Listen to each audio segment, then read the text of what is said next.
Hi friends, ಎಲ್ರಿಗೂ ನಮಸ್ಕಾರ. Welcome back to my YouTube channel.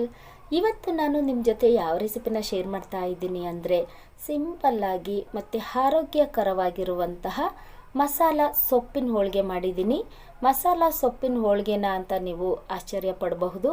ನಾವು ಸ್ವೀಟ್ ಹೋಳಿಗೆ ಮಾಡ್ತೀವಲ್ಲ, ಬೇಳೆ ಹೋಳಿಗೆ, ಅದೇ ರೀತಿ ಇವತ್ತು ನಾನು ಸೊಪ್ಪಿನ ಮಸಾಲ ಹೋಳಿಗೆ ಮಾಡಿದ್ದೀನಿ. ತಿನ್ನೋದಕ್ಕಂತೂ ತುಂಬಾ ರುಚಿಯಾಗಿದೆ. ಬೆಳಗಿನ ತಿಂಡಿಗೆ ಮತ್ತು ಮಧ್ಯಾಹ್ನದ ಊಟಕ್ಕಂತೂ ಅಷ್ಟು ರುಚಿಯಾಗಿರುತ್ತೆ. ಮತ್ತು ಮಕ್ಕಳ ಲಂಚ್ ಬಾಕ್ಸಿಗಂತೂ ತುಂಬಾ ಚೆನ್ನಾಗಿರುತ್ತೆ.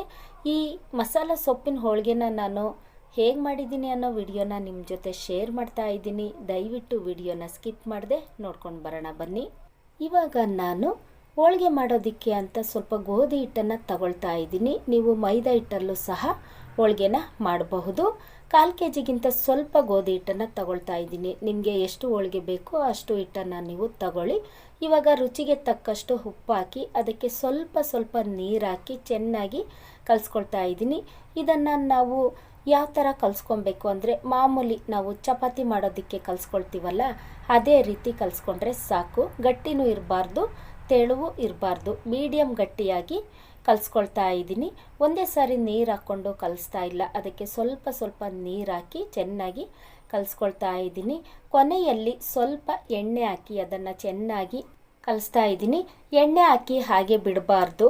ಎಣ್ಣೆ ಹಾಕಿದ ನಂತರ ಹಿಟ್ಟು ಸ್ಮೂತ್ ಆಗೋವರೆಗೂ ಅದನ್ನು ಚೆನ್ನಾಗಿ ಈ ರೀತಿ ಕಲಿಸ್ಕೊಳ್ತಾ ಇರಬೇಕು. ಇವಾಗ ನೋಡಿ, ಹಿಟ್ಟು ಚೆನ್ನಾಗಿ ಸ್ಮೂತ್ ಆಗಿದೆ. ಅದಕ್ಕೆ ಒಂದು ಪ್ಲೇಟ್ ಮುಚ್ಚಿ ಒಂದು 10 ರಿಂದ 15 ನಿಮಿಷ ಹಾಗೆ ಬಿಡ್ತಾ ಇದ್ದೀನಿ. ಇವಾಗ ಒಂದು ಚಿಕ್ಕ ಮಿಕ್ಸಿ ಜಾರ್ ತಗೊಂಡು ಅದರಲ್ಲಿ 4 ಹಸಿರುಮೆಣಸಿಕಾಯಿ, ಒಂದು 3 ರಿಂದ 4 ಪೀಸು ಶುಂಠಿ, 5 ರಿಂದ 6 ಬೆಳ್ಳುಳ್ಳಿ ಎಸಳುಗಳನ್ನು ಹಾಕಿ ಈ ಥರ ತರ್ತರಿ ಆಗೋ ಹಾಗೆ ರುಬ್ಕೊಳ್ತಾ ಇದ್ದೀನಿ. ಇವಾಗ ಸ್ಟವ್ ಮೇಲೆ ಒಂದು ಬಾಣಲೆ ಇಟ್ಕೊಂಡು ಅದರಲ್ಲಿ ಒಂದು 3 ರಿಂದ 4 ಸ್ಪೂನ್ ಆಗುವಷ್ಟು ಎಣ್ಣೆ ಹಾಕ್ತಾ ಇದ್ದೀನಿ. ಎಣ್ಣೆ ಸ್ವಲ್ಪ ಚೆನ್ನಾಗಿ ಬಿಸಿ ಆಗಬೇಕು.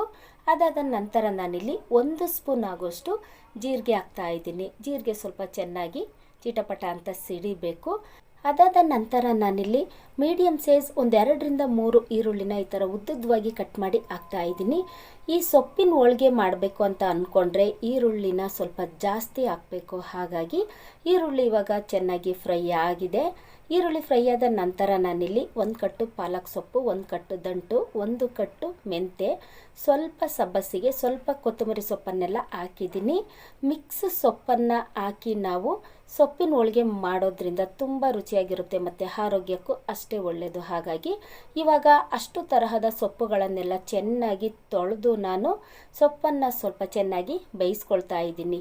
ಸೊಪ್ಪನ್ನು ಯಾವ ಥರ ಬೇಯಿಸ್ಕೊಬೇಕು ಅಂದರೆ ನಾವು ಸೊಪ್ಪಿನ ಪಲ್ಯ ಮಾಡೋದಕ್ಕೆ ಬೇಯಿಸ್ಕೊಳ್ತೀವಲ್ಲ, ಆ ರೀತಿ ಸೊಪ್ಪನ್ನೆಲ್ಲ ಚೆನ್ನಾಗಿ ಬೇಯಿಸ್ಕೊಳ್ತಾ ಇದ್ದೀನಿ. ಇವಾಗ ಇದ್ರ ಜೊತೆಗೆ ನಾನು ಮಿಕ್ಸಿ ಮಾಡಿಟ್ಕೊಂಡಿದ್ದಂತಹ ಶುಂಠಿ, ಬೆಳ್ಳುಳ್ಳಿ, ಹಸಿರುಮೆಣಸಿಕಾಯಿ ಅದನ್ನು ಹಾಕ್ತಾ ಇದ್ದೀನಿ.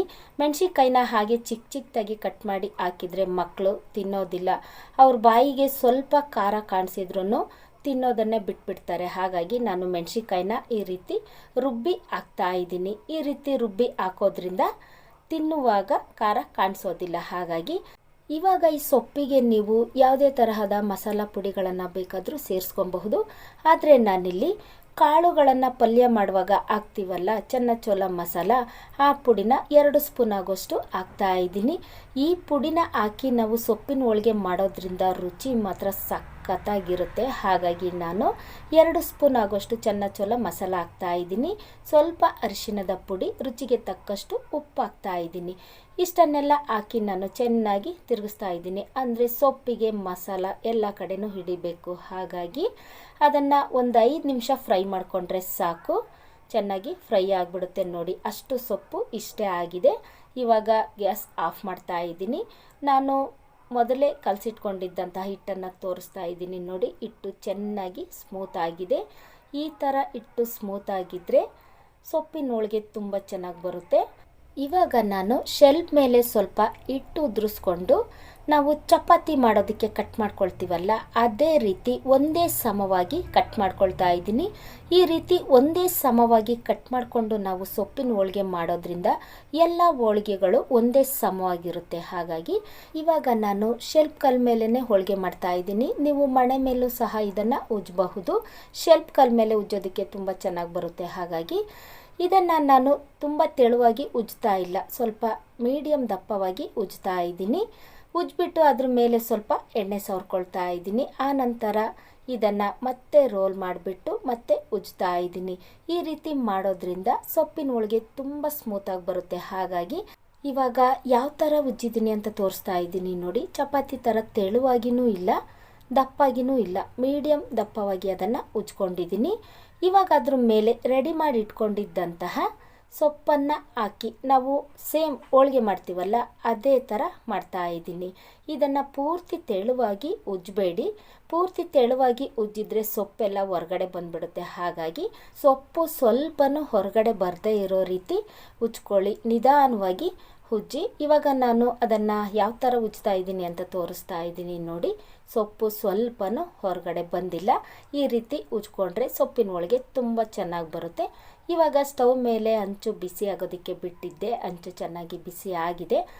ಹಂಚಿನ ಮೇಲೆ ಸ್ವಲ್ಪ ಎಣ್ಣೆ ಹಾಕಿ ಹೋಳಿಗೆ ಬೇಯಿಸ್ಕೊಳ್ತಾ ಇದ್ದೀನಿ. ಸೇಮ್ ನಾವು ಹೋಳಿಗೆ ಬೇಯಿಸ್ತೀವಲ್ಲ ಅದೇ ಥರ ಮೇಲೆ ಕೆಳಗಡೆ ಎಣ್ಣೆ ಹಾಕಿ ಚೆನ್ನಾಗಿ ಬೇಯಿಸ್ಕೊಳ್ತಾ ಇದ್ದೀನಿ. ಈ ಥರ ಎಣ್ಣೆ ಹಾಕಿ ನಾವು ಬೇಯಿಸೋದ್ರಿಂದ ಸೊಪ್ಪಿನ ಹೋಳಿಗೆ ಸ್ಮೂತಾಗಿರುತ್ತೆ ಮತ್ತು ತಿನ್ನೋದಕ್ಕೂ ಅಷ್ಟೇ ರುಚಿಯಾಗಿರುತ್ತೆ. ಹಾಗಾಗಿ ಈ ಸೊಪ್ಪಿನ ಹೋಳಿಗೆ ಮಾಡುವಾಗ ನೀವು ತುಪ್ಪ ಹಾಕಿನೂ ಸಹ ಬೇಯಿಸ್ಕೊಬಹುದು. ತುಪ್ಪ ಹಾಕಿ ಬೇಯಿಸೋದ್ರಿಂದ ತಿನ್ನೋದಕ್ಕಂತೂ ತುಂಬಾ ರುಚಿಯಾಗಿರುತ್ತೆ. ಇವಾಗ ಆರೋಗ್ಯಕರವಾಗಿರುವಂತಹ ಸೊಪ್ಪಿನ ಹೋಳಿಗೆ ಯಾವ ಥರ ರೆಡಿಯಾಗಿದೆ ಅಂತ ತೋರಿಸ್ತಾ ಇದ್ದೀನಿ ನೋಡಿ. ತುಂಬ ಚೆನ್ನಾಗಿ ರೆಡಿಯಾಗಿದೆ. ಸೊಪ್ಪು ಸ್ವಲ್ಪನೂ ಹೊರಗಡೆ ಬಂದಿಲ್ಲ, ಅಷ್ಟು ಚೆನ್ನಾಗಿ ಹೋಳಿಗೆ ರೆಡಿಯಾಗಿದೆ.